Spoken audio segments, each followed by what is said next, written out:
जीवन में ध्यान रखना, अगर आप अपने पुण्यों को संचित बनाए रखना चाहते हैं तो दो लोगों से कभी पैर न छिलवाएं। जीवन में कभी कभी कभी भी दो लोगों से पैर न छिलवाएं।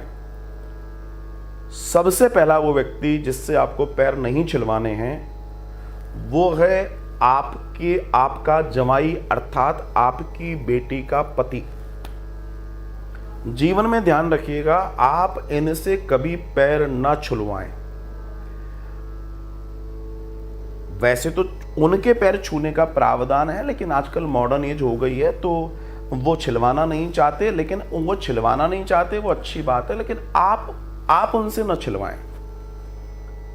इसलिए क्योंकि अगर कोई भी माता पिता अपनी बेटी के पति से पैर छिलवा रहे हैं, उनके सारे पुण्य क्षीण हो जाते हैं, उनके पुण्य समाप्त हो जाते हैं। कोई भी सास ससुर अपने जवाई से अगर अपने पैर छिलवा रहे हैं तो, ये मैं नहीं कह रहा, ये शास्त्र कह रहा है। क्यों?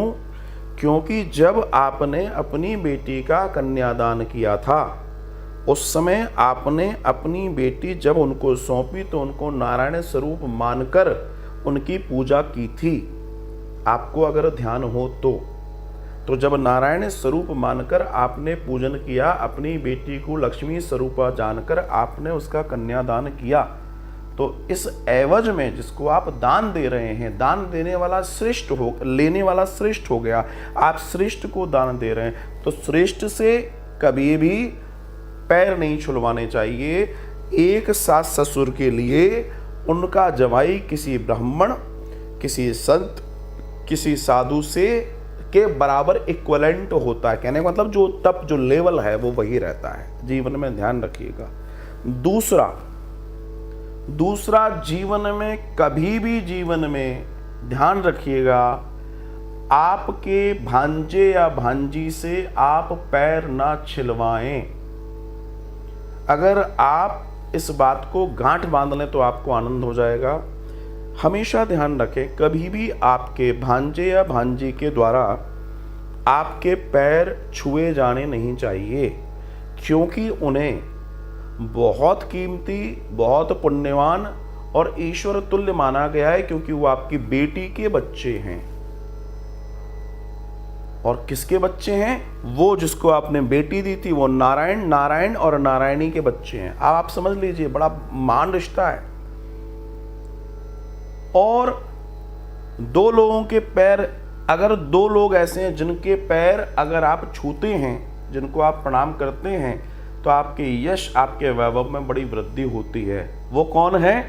वो है आपके जमाई और आपका भांजा या भांजी।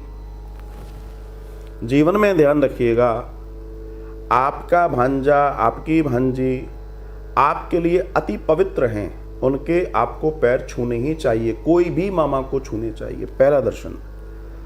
दूसरा, सास ससुर को चाहिए कि नारायण जानकर अपने जमाई को आप पैर छू सकते हैं। लेकिन आजकल का कल्चर अलग हो गया है। आजकल ना वो छिलवा रहे हैं ना आप छू पा रहे हो, तो लेकिन वो चलो वो ठीक है अपनी जगह पर, और बड़ा अब तो दर्शन बदल गया है, लेकिन एटलीस्ट इतना है, चलो ठीक है। लेकिन आप अपने जमाई से पैर नहीं छिलवाएं, क्योंकि आजकल सब अंग्रेजी पढ़ के आ रहे हैं। ओ मम्मी जी कैसी बातें कर रही हैं आप, मैं तो आपका बेटा हूँ। अब बेटा हो तो ठीक है, मगर बने रहो बेटा तुम, पर जमाई बेटा बने रहो, सिर्फ बेटा ना बनो। कुछ चीज़ें जिस तरीके से डिज़ाइन की गई थी उसकी डिज़ाइनिंग को समझो। हर चीज़ के पीछे एक लॉजिक है, और अगर आप लॉजिक को मानेंगे तो आपका ही फायदा है, और वरना आप छुलवाइए, आपको नुकसान होगा, आपका यश, कीर्ति, वैभव, संपत्ति, संपदा में कमी आएगी। करके देख लीजिए। ये चीज़ें बड़ी बारीक हैं। हमारे यहाँ प्राचीन काल से इन चीज़ों पर ध्यान दें। ये बात सही है, मैंने देखा है राजस्थान में उल्टा होता है, भांजे भांजी मामा के भी पैर छू रहे हैं, जबकि नीतिगत रूप से ये गलत है, या कहीं भी गलत है। भांजा और भांजी बड़े पवित्र माने गए हैं, जामाता जमाई बड़ा पवित्र माना गया है। इनके पैर छुए जाते हैं, इनसे पैर छुलवाए नहीं जाते हैं। ठीक है ना? बाकी आप लोग समझदार हैं, अपने अपने विवेक से मेरी बात को अपने जीवन में आप चाहें तो ले सकते हैं, अदरवाइज एंजॉय कीजिए।